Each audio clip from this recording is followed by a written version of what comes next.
Did you know that the Penn State Nittany Lions women's volleyball team is the defending national champion in 2025? Stick around until the end. The number one highlight I'm going to share will genuinely surprise you. Let's dive into their season, their challenges, triumphs, and the standout moments that define their journey so far. Penn State enters 2025 with sky-high expectations. They're led by Katie Schumacher-Colley, now in her fourth year as head coach, guiding a squad that blends star power, youth, and pure in-game grit. The roster features seasoned veterans like captains Jillian Grimes, Jordan Hopp, and Emmy Selman bringing leadership, while the lethal offensive weapon, Kennedy Martin, leads the attacking core alongside rising hitters Karis, Willow, and Marin Collins. In the setter position, Addie Lyon has stepped up, becoming a critical piece in running the offense after Izzy Stark temporarily stepped away for health reasons. A major narrative this season is Coach Katie's personal battle. She's been publicly dealing with a breast cancer diagnosis while continuing to guide the team. Her resilience and transparency have been a massive source of inspiration for her players and fans alike. From day one, the team has emphasized continuity, mindset, and adapting to adversity, traits that are being put to the test in a brutal 2025 Big Ten schedule. The season began with optimism and promise. Early matches saw Penn State testing non-conference opponents and adjusting to new rotations. But one of the first tough moments came in the State Farm Showcase, where No. 24 TCU upset Penn State in a grueling 5-set match. Penn State was limited to a 136 hitting percentage, and TCU racked up 11 aces. It was an early sign of vulnerability in their serve-receive game.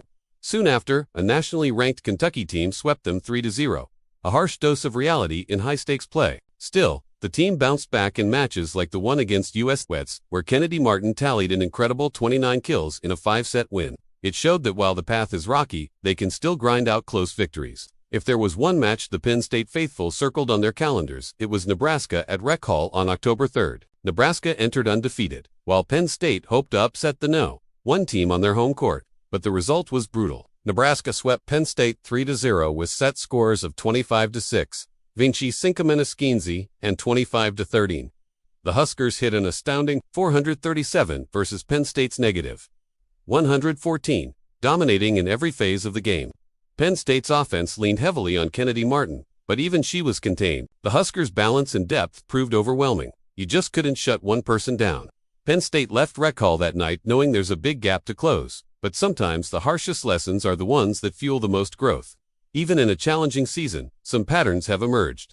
One is Penn State's heavy reliance on Kennedy Martin. While she has the firepower, opponents are increasingly targeting her rotation or disrupting serve-receive to limit her effectiveness. In other matches, players like Jordan Hopp, Maggie Mendelson, and Emmy Selman have stepped up at key moments, showing that the depth is there. Defensively, liberos Jillian Grimes and Ava Faldudo have been scrambling in tough serve-receive situations. When setter Addie Lyon is in rhythm, things flow. But when the passing is disrupted, the offense becomes one-dimensional. Looking forward, the Big Ten schedule remains ruthless. Penn State has to navigate hostile road environments and powerhouse programs. The primary challenges are clear: improve serve-receive, diversify the offense beyond Martin, and sustain defensive consistency. If Penn State can transition from Kennedy Martin plus role players to a truly balanced team, they will be dangerous in the postseason. Coach Katie's resilience will continue to be a rallying point, and we might even see some tactical shifts to force opponents off their game. And now for the highlight I promised you that might just shock you. In the 2024 national semifinals, Penn State executed a legendary reverse sweep against Nebraska. They came back from being down 0-2 in sets to win 3-2, knocking out the top seed in a victory that sent shockwaves through the volleyball world. Many expected Nebraska to steamroll them ever since, and that 2025 match was hyped as revenge. And while Nebraska was dominant this year, that 2024 moment remains a testament to Penn State's grit and potential, a reminder that no match is decided until the final point. The question is, can they rekindle that spirit in 2025 and surprise us all again? This season is a fight, a process. It's a test of how they respond to adversity. If they can learn from their mistakes and lean on their leadership, they have a shot to reclaim elite status. If you liked this deep dive into Penn State's 2025 story, hit like, comment with your predictions, and don't forget to subscribe for more college volleyball content. Thanks for watching. I'll see you in the next one.